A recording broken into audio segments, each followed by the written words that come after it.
En estos tiempos de pandemia donde muchas personas están en el hospital y que nada más iban por una simple gripa y les hacen el examen y de repente ya dieron positivos, pues nosotros a veces cuando de repente también nos empezamos a sentir mal con un poco de calentura tal vez, fiebre o tos, pues no queremos hacer lo mismo, ¿no? De ir a un hospital o hacernos la prueba, porque no sea que nos vayan a diagnosticar como positivos de COVID y bueno, vayamos a terminar internados o en el peor de los escenarios, pues muertos, ¿verdad?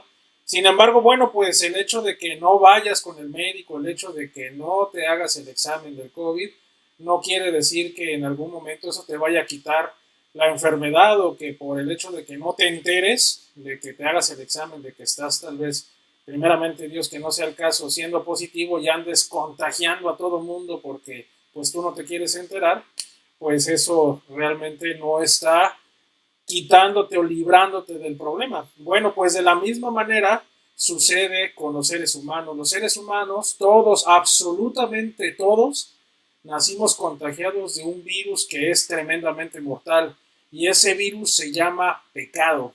Sin embargo, bueno, el hecho de que tú no quieras escuchar de que eres pecador, que tú no quieras escuchar de que estás infectado con ese virus, al igual de que cuando no vas con el médico para que no te dé un diagnóstico del que tú no te quieres enterar, de la misma manera, el hecho de que tú no quieras saber que eres pecador, eso no te excluye de ser pecador.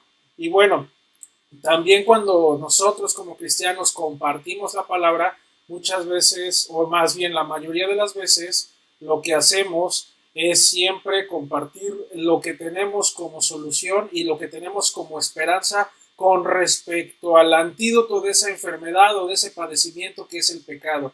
Y esa enfermedad, esa vacuna que verdaderamente te salva y te libera y te cura para siempre de una enfermedad que te lleva a la muerte, se llama Jesucristo. Sin embargo, bueno, pues también a veces la mayoría de nosotros lo hacemos empezando por la solución y eso no está mal, pero también tenemos que mostrarles a las personas cuál es el problema, cuál es el verdadero padecimiento que todos los seres humanos tenemos, cuál es la razón por la cual nosotros estamos mal y por la cual necesitamos este antídoto y esta solución y esta salvación llamada Jesucristo. Entonces, es bueno compartir el mensaje de salvación, pero también es bueno, y de hecho no solamente es bueno, es necesario que también a las personas les compartas la razón del por cual es que toda la humanidad está caída, por la cual toda la humanidad está mal. Es por eso que el título de nuestro estudio, de este tercer video, donde ya estamos estudiando verso a verso, se llama ¿Por qué estamos mal? Y lo vamos a estar estudiando nuevamente en el libro de Romanos. Estamos haciendo esta serie en la epístola de Pablo a los Romanos y todavía continuamos en el capítulo 1 y vamos a estar estudiando ahora de los versículos del 18 a 32. Y esencialmente en estos versículos vamos a ver el diagnóstico del problema de la humanidad. Es la prescripción médica por parte de Dios y te está diciendo, aquí está la razón por la cual toda la humanidad está caída. Aquí está la razón por la cual toda la humanidad está mal. Y esa razón, ese problema, esa enfermedad que te va a llevar a la muerte, se llama pecado. Sin embargo, bueno, no solamente está el mal, también está la receta donde viene la medicina que te va a salvar de una sola vez y para siempre, que se llama Jesucristo. Pero primero necesitamos conocer cuál es la razón por la cual es que nosotros enfermamos. Entonces, antes de ofrecer el remedio, es necesario que las personas vean su problema y por eso es que Pablo en estos versículos nos lo está mostrando, la razón por la cual la humanidad necesita esta solución o este remedio. Entonces vamos a leer ahora de este primer capítulo de los versículos del 18 al 22 y ya posteriormente vamos a hacer el estudio verso a verso. Así es de que acompáñame por favor en tu Biblia, capítulo 1, versículos del 18 al 22.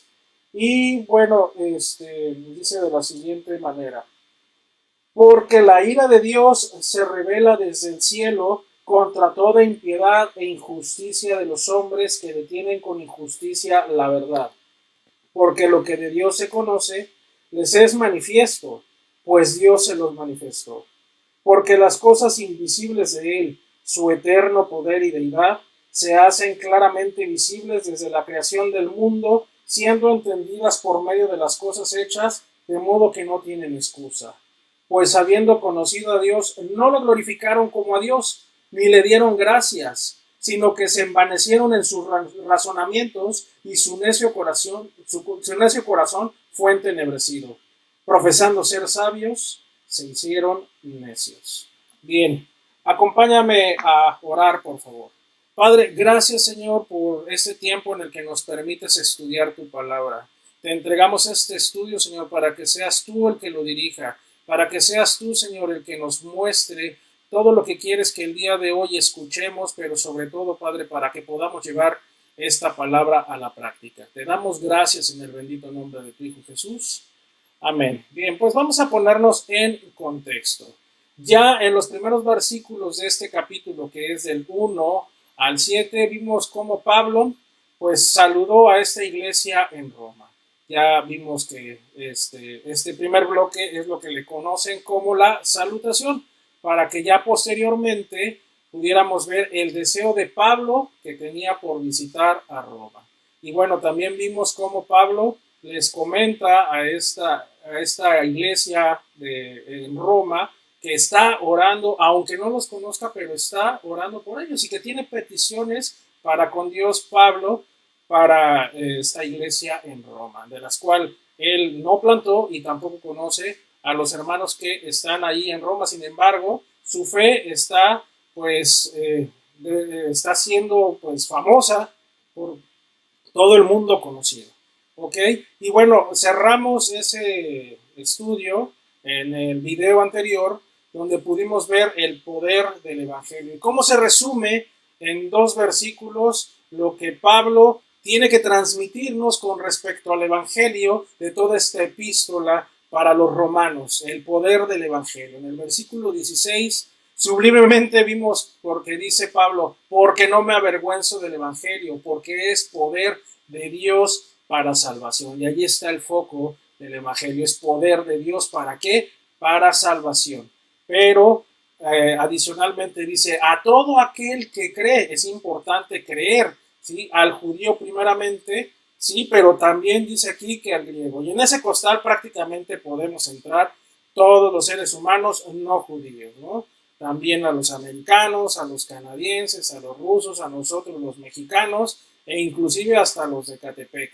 Entonces, para todos es la salvación. A nadie se le excluye y para todos es el Evangelio. Pero es importante que sea a todo aquel que cree. Bueno, y en el versículo 17, que en el Evangelio la justicia de Dios se revela por fe, pero también para fe. Esto de revelar es mostrar que la justicia de Dios. Dios es un Dios justo. Es un Dios de amor, pero también es un Dios que es justo. Y bueno, esto se va a mostrar a través de la fe. ¿Y para qué? Para que tengamos fe. Como está escrito, justamente dice aquí, mas el justo por la fe vivirá.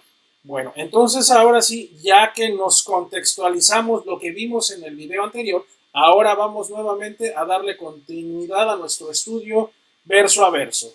Y lo primero que vamos a leer en este primer versículo es la acusación que tiene Dios para con toda la humanidad. Y aquí está enfocada en el versículo 18.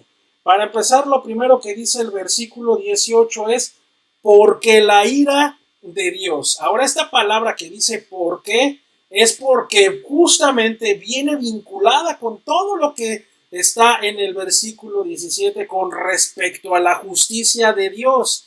Sí, Dios es un Dios justo y aquí dice que la ira de Dios, sí, viene vinculada con porque Dios es justo, por eso es que dice por qué. Ahí está la conexión con el versículo 17, que es la justicia de Dios revelada por fe y para fe. Ahora dice, porque la ira de Dios, ¿qué es la ira de Dios? A diferencia de la ira del ser humano, que es un sentimiento de molestia, de enfado, a un verdadero enojo desmedido, eso es la ira, que es además violenta. La ira de Dios no es lo mismo que la ira del hombre. La ira del hombre siempre lleva al pecado. Muchas personas cuando están airados o ya en una situación descontrolada de enojo, es por eso que a veces llegan y de repente con un machete sopas, ¿no? Con el vecino, con el primo o con aquel que de repente llegó con su bocinota y entonces el que estaba ahí en paz,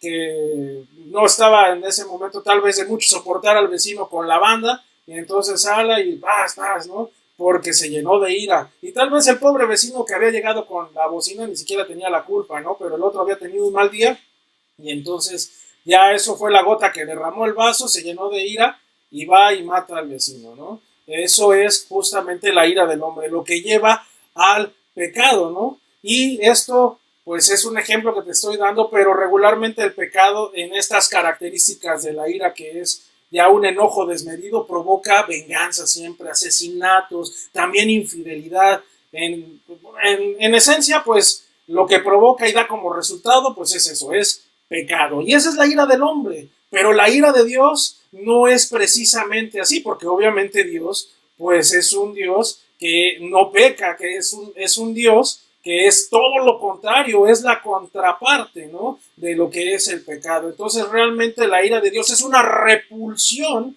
contra el pecado. Y la palabra repulsión quiere decir retroceder, o sea, es la contraparte del pecado. Por eso es que la ira de Dios, y lo que está diciendo aquí, que es la repulsión, es la contraparte del pecado. Y bueno, la ira en estos tiempos regularmente es un término pues también repugnante para la mente moderna, que prefiere un Dios sin ira, ¿no? Nosotros no queremos concebir a un Dios que Él sea justo, no queremos concebir a un Dios que nos esté exigiendo que nosotros nos arrepintamos de nuestro pecado. Mejor queremos a un Dios que sea siempre puro amor, independientemente de las cosas que yo esté haciendo, independientemente de las cosas que yo esté pensando, ¿no? Independientemente de las consecuencias de las cosas por las cuales yo estoy actuando y a otros está perjudicando. Yo prefiero a ese Dios, a un Dios sin ira, y eso es lo que la mayoría de las personas siempre prefieren. Sin embargo, debemos de tener presente que tenemos a un Dios justo, y un Dios que no sea justo no es el Dios de la Biblia. Y si yo quiero un Dios que siempre sea bueno y un Dios que siempre sea amor, pero no quiero un Dios que sea justo, entonces realmente ese no es el Dios de la Biblia. Ese es un ídolo y no podemos tener ídolos. Ese no es el Dios de la Biblia. Entonces aquí claramente Pablo nos está diciendo que porque la ira de Dios enseguida dice que se revela desde el cielo.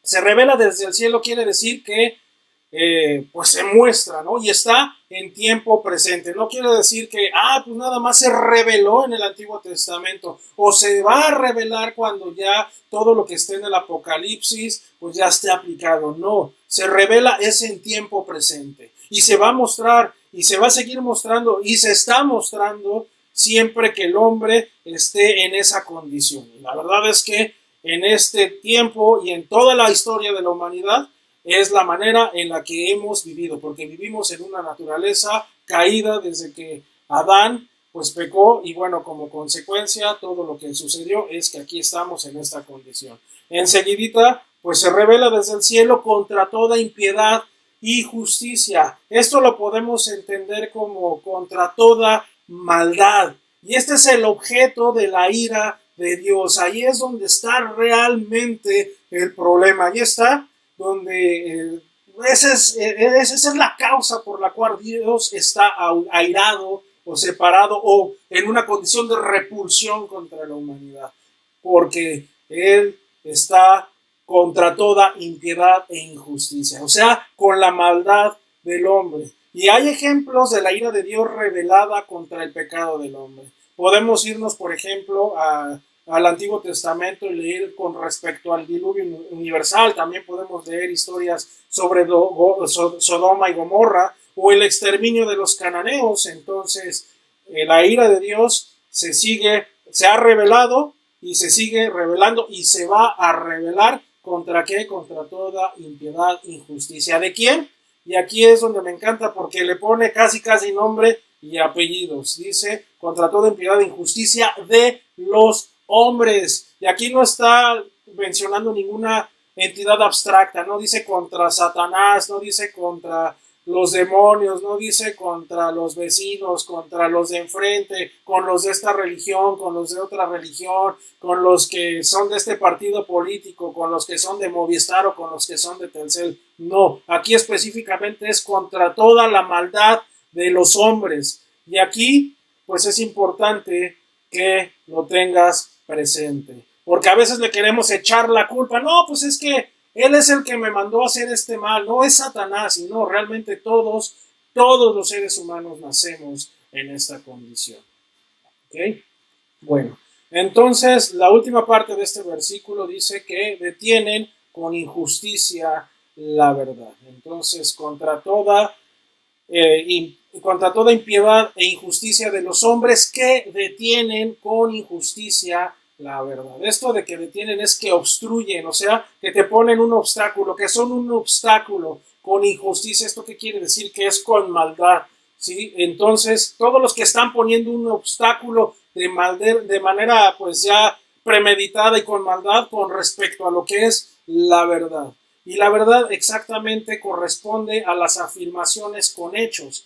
Por ejemplo, ¿a qué es a lo que me refiero?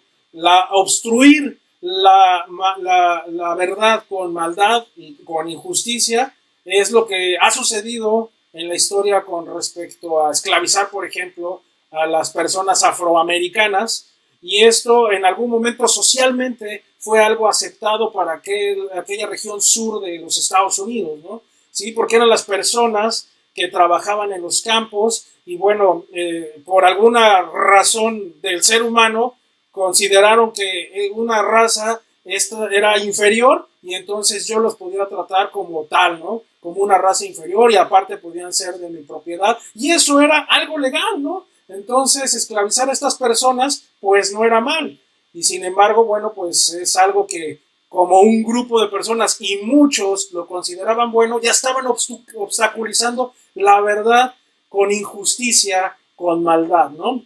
Y sin embargo, ¿eso tiene alguna relación con respecto a amar a tu prójimo? Pues por supuesto que no. Ahora, por otro lado, en estos tiempos está expandiéndose como pólvora el hecho de legalizar el aborto. El hecho de que las mujeres dicen, pues es mi cuerpo, es mi decisión.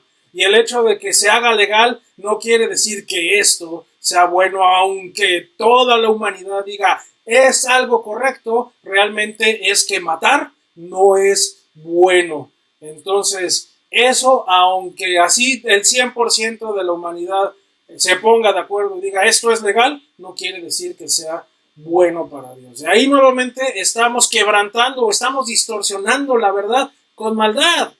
En algún momento también asesinar a judíos fue algo bueno y sin embargo pues nuevamente regresamos a la parte de que entonces matar es bueno porque un grupo de personas decía que era algo patriótico, entonces el asesinar está justificado, por supuesto que no. En fin, en resumen podemos decir que la corrupción total de la sociedad es algo evidente.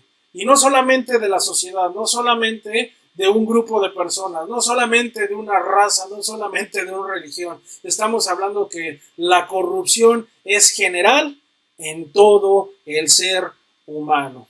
Bien, y con eso pues vamos a darle paso al versículo 19 con respecto a lo que Pablo nos está aquí escribiendo. Y dice, porque lo que de Dios se conoce les es manifiesto, pues Dios se los manifestó. Bien, porque lo que de Dios se conoce. Entonces, hay solamente algunas cosas que conocemos de Dios. Definitivamente no podemos conocer todo lo de Dios. Para empezar, nosotros sí fuimos hechos, sí fuimos creados a imagen y semejanza de Dios. y tenemos muchos de los atributos de Dios, como por ejemplo el amor. Sin embargo, no quiere decir que porque nosotros fuimos creados exactamente a imagen y semejanza de Dios, nosotros hayamos heredado todos sus atributos. No somos ni mortales, no somos ni omnipotentes, ni somos omnipresentes, ¿no? Esas son algunas cuestiones que nosotros no tenemos. Es por eso que solamente tenemos una comprensión, y yo me imagino que ha de ser como la de una hormiga con respecto a la física cuántica, de lo que realmente es Dios. Sin embargo, lo que de Dios se conoce, dice aquí que se nos es manifiesto. ¿Y esto a qué se refiere? Que se nos muestra o que lo percibimos con claridad. El hombre fue creado para ser un espectador de lo que nos rodea. Somos un espectador de cómo los amaneceres son maravillosos, cómo los atardeceres, y aquí en Mazatlán, por ejemplo, son verdaderamente un show de lo que Dios hace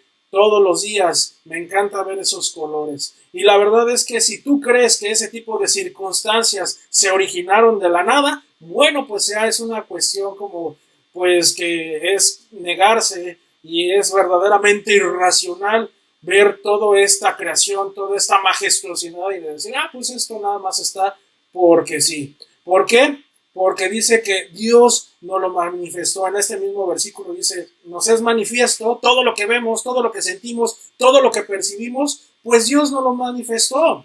Fíjate, Dios nos dio una mente, ¿no? Y esta mente, pues nos permite entender muchas cosas, ¿no? Nos permite razonar, nos permite tener una conciencia de quién soy, de dónde vengo, a dónde voy, que son preguntas que siempre el ser humano se ha hecho, ¿no? Tener el conocimiento, la facultad para comprender la naturaleza, las cualidades y las relaciones de las cosas, todo eso es el conocimiento. Y yo realmente me pregunto, un ser humano con todas esas características definitivamente no se compara con la mayor de las tecnologías donde ahorita hay inteligencia artificial, Big Data y muchas cosas, supercomputadoras que procesan miles de millones de datos. Ni siquiera se compara eso con la ingeniería que podemos tener, por ejemplo, en el ojo, ¿no? Y la verdad es que, pues tú pudieras decir, es como si vieras un jardín y en ese jardín ves podado muchas cosas y ves que un arbolito tiene una forma y que se acomodaron los árboles de cierta forma para que hicieran un camino y dijeras, pues está precioso el jardín, pero yo determino y yo digo que no hay jardinero, que esto es el producto de miles de millones de años de pues casualidad, de azares y de errores, ¿no? Que por eso es que todo esto está aquí. No, Dios nos ha dado una mente, Dios nos ha dado una capacidad de razonar, nos ha dado una conciencia y realmente si no nos queremos dar cuenta de eso, pues eso ya es verdaderamente entrar en una condición de necedad. Fíjate, y eso es lo que enseguidita nos dice el versículo 20.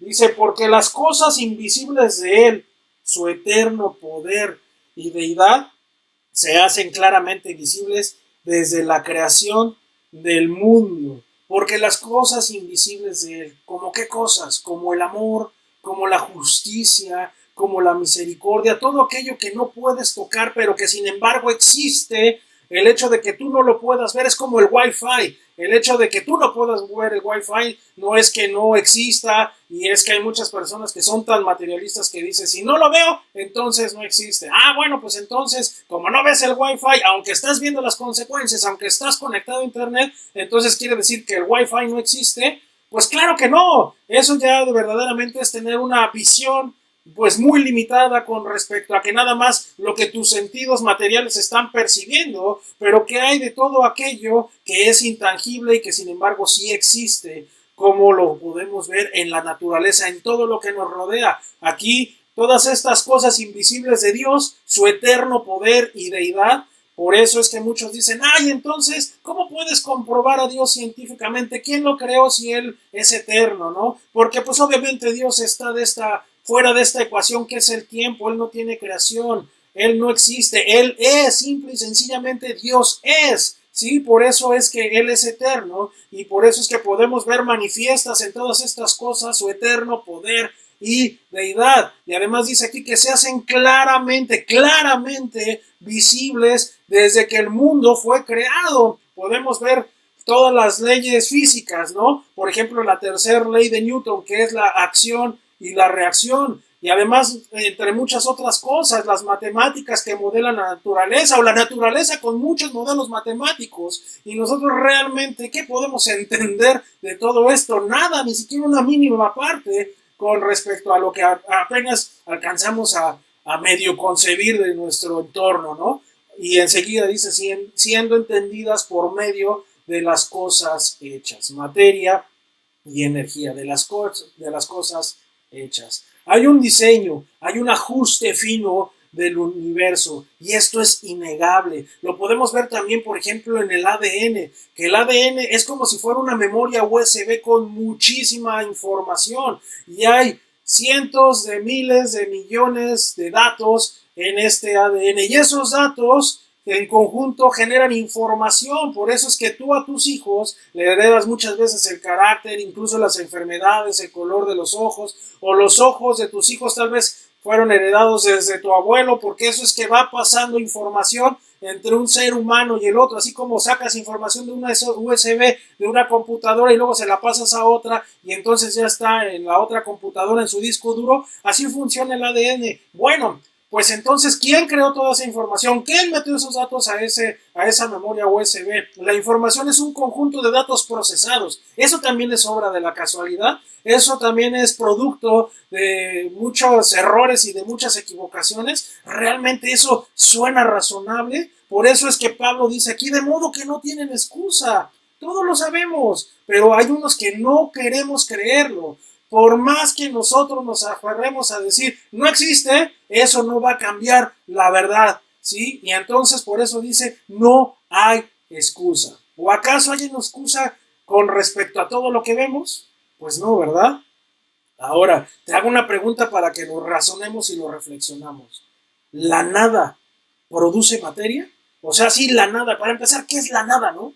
No, pues es algo negro, no. Algo negro es negro. ¿Qué es la nada? La nada, pues, es nada, ¿no? Y que de la nada surja energía, que de la nada surja una explosión, así porque la nada, pues nada más, nada, pues obviamente no, ¿verdad?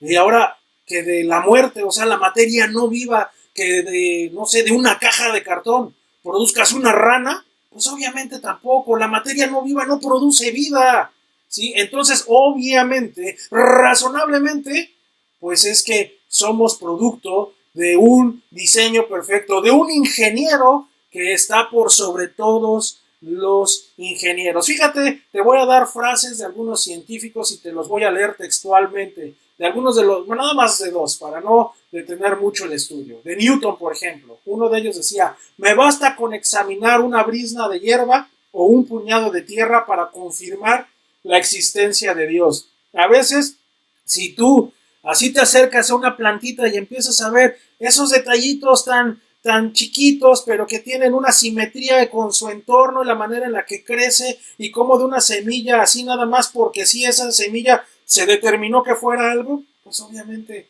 son cosas que pues la ciencia jamás se va a poder explicar por qué una semilla da una planta. Sí puede explicar el proceso desde el embrión y muchas otras cosas con respecto a su crecimiento, pero ¿por qué una semilla da vida? Eso pues no lo va a poder nunca resolver, porque solamente le pertenece a Dios. Otro de los pensamientos o de las frases de Newton es, este bellísimo sistema compuesto por el Sol, los planetas y los cometas no pudo menos que haber sido creado por consejo y dominio de un ente poderoso e inteligente. El Dios Supremo es un ser eterno, infinito, absolutamente perfecto. Newton, sí, el de las leyes de la física. Y muchos dicen, ay, es que en aquella época, pues todos estaban siendo sometidos para que creyeran. Imagínate nada más pensar de esta manera tan sublime con respecto al Creador, nada más porque fue amenazado. John Lennox, por si no lo sabes, él fue el que estuvo al frente de todo el proyecto del genoma humano, de lo que te estaba platicando ahorita, del ADN. Y él dice lo siguiente, si encontramos una palabra escrita en la arena de la playa, la impresión inmediata es reconocer el trabajo de un agente inteligente. Cuanto más probable es, por tanto, que haya un creador inteligente detrás del ADN humano, una colosal base de datos biológica que contiene no menos de 3,000 millones de letras. Sí, hay 3,000 millones de letras en tu cuerpo y en mi cuerpo de manera biológica y de manera natural, ¿sí? Entonces estos son dos grandes cerebros que alcanzaron a visualizar que nosotros somos una creación y obviamente que hay un creador. No todos los creyentes somos ignorantes, no todos los creyentes lo hacemos de una manera ciega. Entonces todos los creyentes tenemos siempre como referencia que somos el diseño de un creador perfecto y que necesitamos a Jesucristo. Fíjate, el Salmo 19, versículo 1 dice lo siguiente: los cielos cuentan la gloria de Dios y el firmamento declara lo que sus manos han hecho. Por lo tanto, como lo estamos leyendo en este versículo 20, pues no hay excusa. Tan solo basta ver un atardecer, tan solo basta ver un amanecer, tan solo basta ver cómo los mares están colocados de esa manera. No hay excusa, simple y sencillamente. Bueno, vámonos al versículo 21, que dice: pues habiendo conocido a Dios, no le glorificaron como a Dios, ni le dieron gracias, sino que se envanecieron en sus razonamientos y su necio corazón fue entenebrecido. Todos de alguna manera conocemos a Dios, ¿sí? Todos de alguna manera tenemos algún tipo de conexión o relación con Él. Sin embargo, nos desconectamos.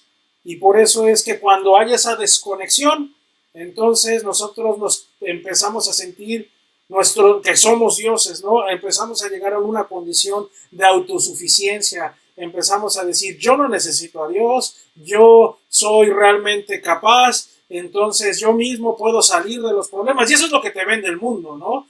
Por eso es que muchas personas cuando están en depresión les dicen: échale ganas, tú puedes y tú eres el único capaz que te puede sacar de esa condición. ¿Y de dónde? Si a veces no tienes ni siquiera las fuerzas suficientes para levantarte de la cama, pero ya te están diciendo que tú todo lo puedes, que tú eres el supervencedor y que tú eres con todo, con que le eches ganas. ¿Ganas de dónde? ¿De dónde salen esas ganas, no? Sin embargo, bueno, esa es la manera en la que pues se han distorsionado las cosas. Por eso es que dicen: no le glorificamos a Dios, porque hay esa desconexión de decir: yo fui creado. Hay esa desconexión de decir: esto que tengo enfrente y el que el día de hoy me haya parado de mi cama y haya empezado a respirar es porque así tiene que ser. Pues definitivamente estamos perdidos, porque estamos vivos y estamos respirando solamente porque Dios es bueno y porque Él, en su infinita misericordia, nos lo ha permitido el día de hoy.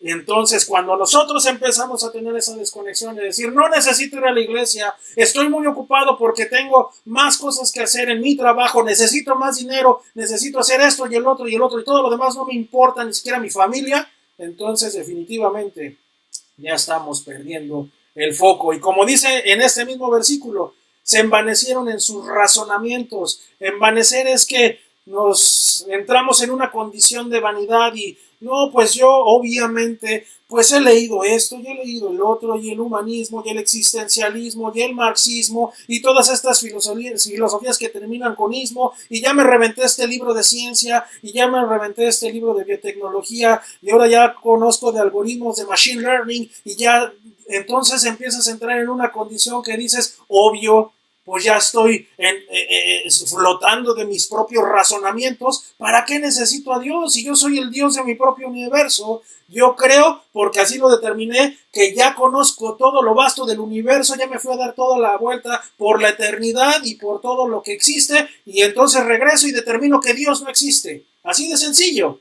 Entonces, ¿eso qué es? Pues vanidad. No necesito a Dios. Yo soy Dios. ¿Para qué necesito a Dios?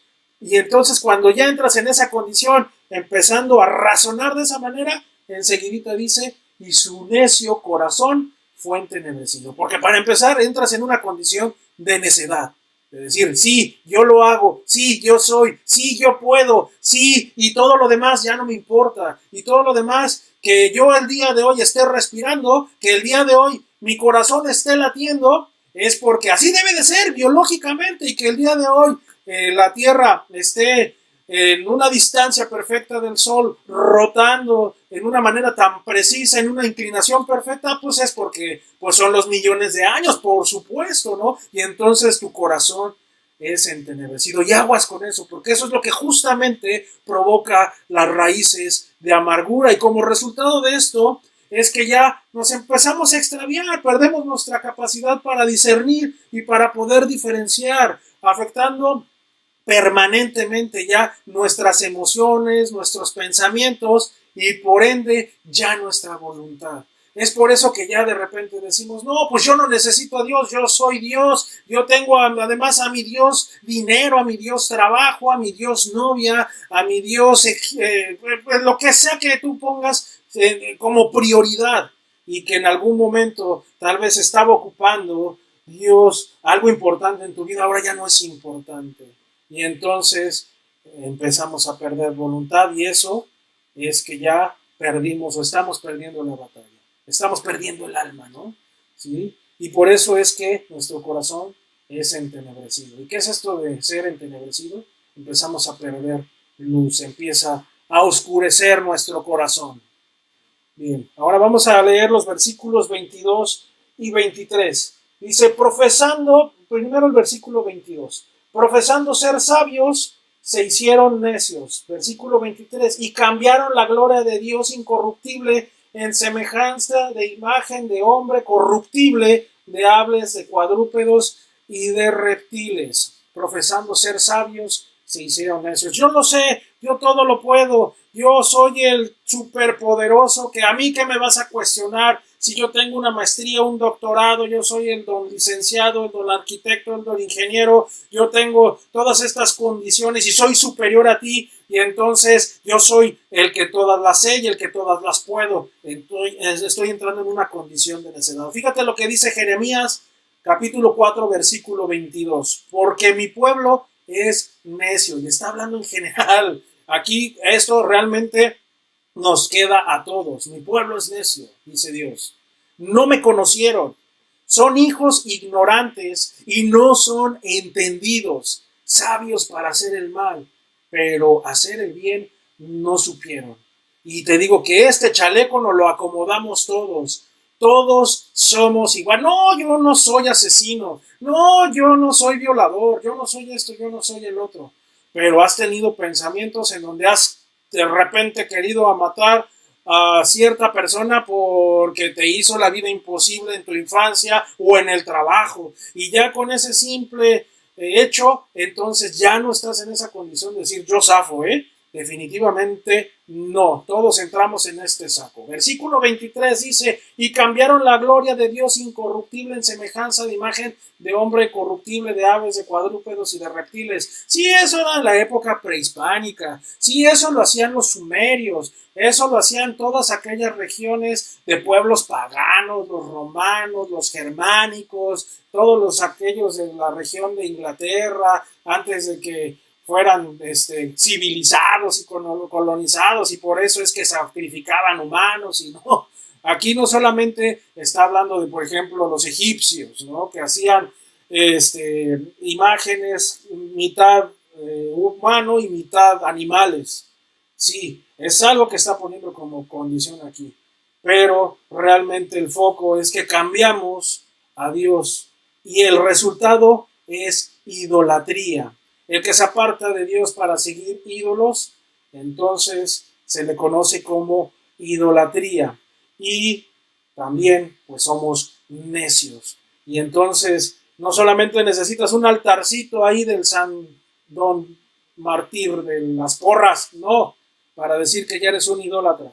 Si tú y tu corazón y tus pensamientos están enfocados en un ser humano más y antes que Dios, ya es idolatría.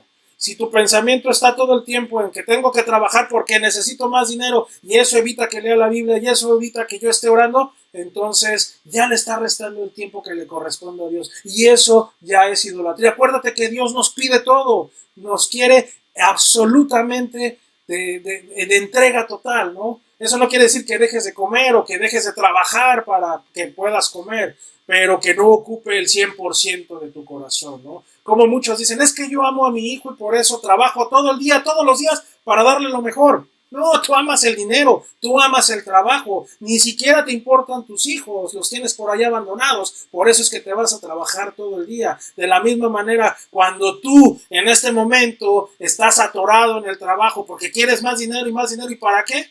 No lo sabes, pero tú quieres más dinero, o sí, porque tienes muchas deudas, pero como sea, eso ya le está restando el tiempo a Dios, entonces es idolatría. No necesitas una virgencita o una virgenzota de este tamaño o una tortilla que haya aparecido y que de repente le empiezas a idolatrar, a darle ahí, a adorar, ¿no? No necesitas eso.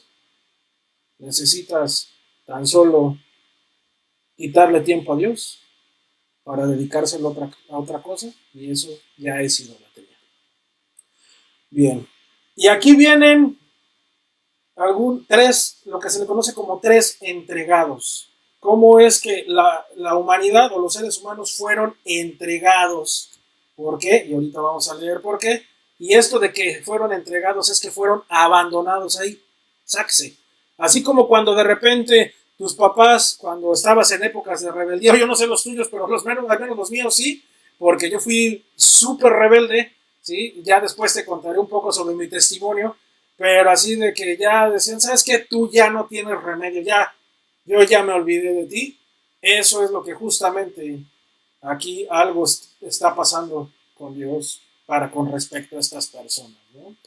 Y dice de la siguiente manera, versículo 24, por lo cual también Dios los entregó, ahí está, a la inmundicia en las concupiscencias de sus corazones, de modo que deshonraron entre sí sus propios cuerpos. Fueron entregados a la inmundicia, pero fíjate algo aquí bien interesante, es porque en el versículo anterior es porque habíamos cambiado la gloria de Dios. Y ahí está el resultado de haber cambiado lo que es de Dios. Sí, que las cosas nunca terminan bien. Por eso es que fuimos o fueron las personas o en general los que entren aquí entregados a la inmundicia, a la porquería, en la concupiscencia de sus corazones. Eso que de repente dices, ¿por qué hago esto si yo ya no lo quiero? Eso es la concupiscencia de ese anhelo y ese deseo imperioso de hacer las cosas y que por más que tú ya digas, ya no lo voy a hacer, mañana ya no voy a tomar, mañana ya no voy a ir a ver a esta persona porque sé que estoy pecando con ella y de todos modos tú sigues haciéndolo, sigues abriendo la pornografía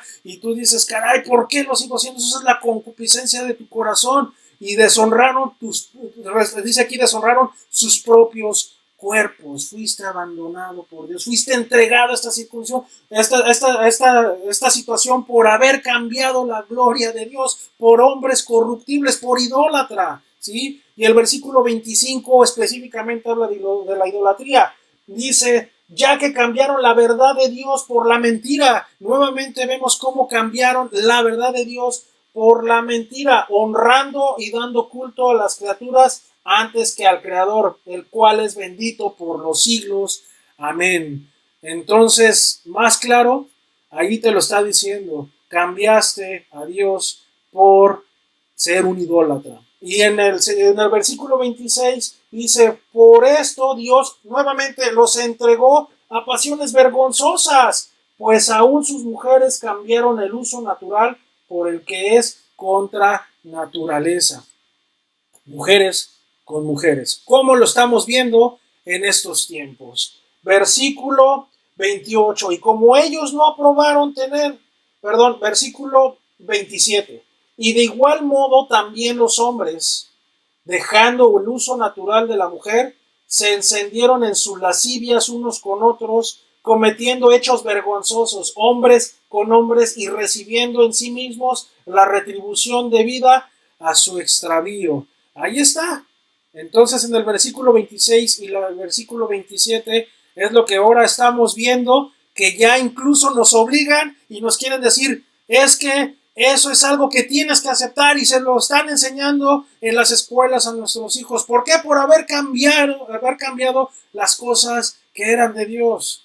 Y esto, por más que nos digan que somos unos primitivos por no entenderlo, la verdad es que no es algo natural.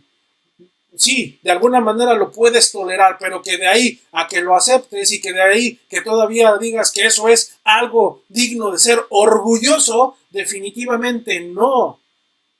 ¿Por qué? Pues es como si pones una tuerca con un tornillo y tienen un uso natural para que la tuerca entre en el tornillo. Y sin embargo, cuando tú pones un tornillo con un tornillo, ya no es algo natural, aunque tú te aferres a decir que eso debe de ser aceptado. Pero las cosas de Dios no fueron diseñadas de esa manera. En el versículo 28 dice de la siguiente forma, como ellos no aprobaron tener en cuenta a Dios, Dios los entregó a una mente reprobada para hacer cosas que no convienen. Fueron entregados a una mente reprobada. Locura. Sí, esto debe de ser aceptado. Sí, ahora aunque no puedas procrear, entonces mejor vamos a adoptar. Aunque estoy en una condición a lo que no es natural y aunque sea lo que sea, pues entonces ahora las leyes lo deben de permitir. ¿Por qué? Porque no están tomando en cuenta a Dios. Y entonces estamos haciendo cosas que no convienen. Eso es lo que nos está diciendo estos versículos. Bien, y ya entramos a la recta final de este estudio. Son varios versículos, pero es importante que conozcamos cuál es la verdadera condición de la humanidad. Y ahorita aquí hay una lista de pecados. Vamos a leer de los versículos 29 al 31. Dice, estando atestados de toda injusticia, fornicación, perversidad, avaricia, maldad, llenos de envidia, homicidios, contiendas, engaños y malignidades, murmuradores, detractores, aborrecedores de Dios, injuriosos, soberbios, altivos, inventores de males, desobedientes a los padres, necios, desleales, sin afecto natural, implacables, sin misericordia. Dice,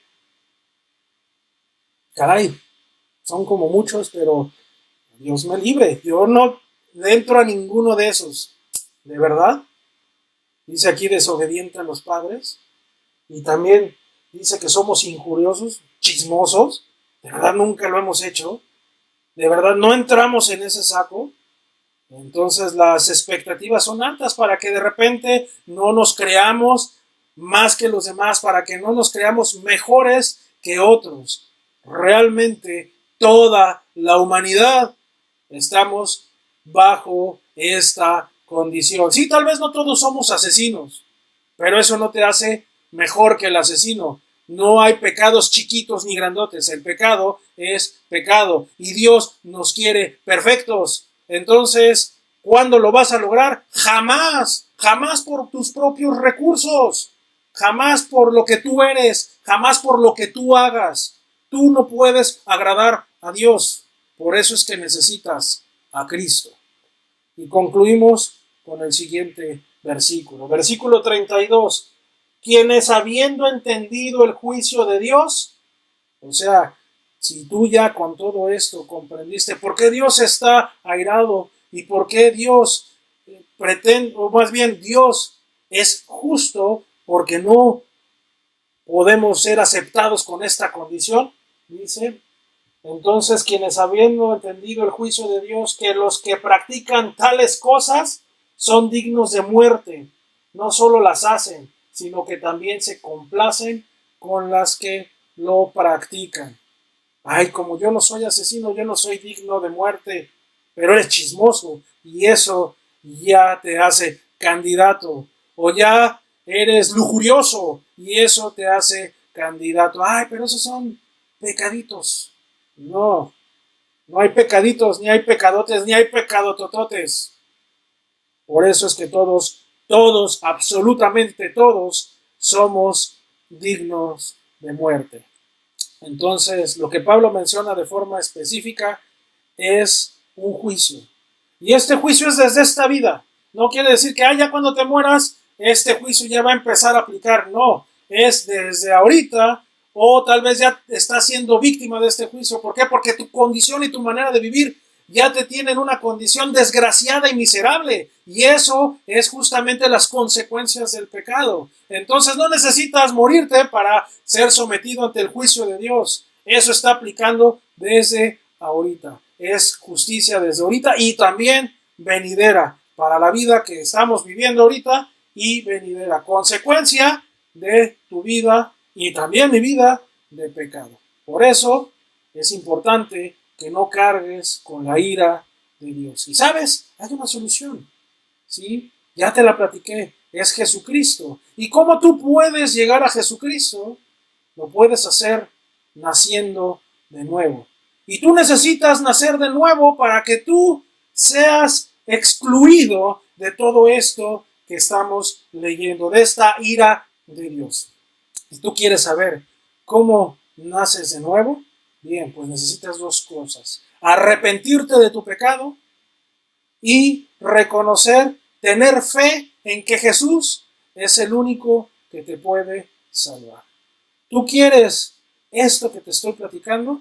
Bien, te invito a que me contactes y entonces yo, con toda seguridad, me voy a poner en contacto contigo para platicarte más al respecto. Bien. Con eso terminamos. Yo soy el pastor Sergio Rojas de la iglesia Calvary Maranata Este en Mazatlán, Sinaloa. Que Dios te bendiga.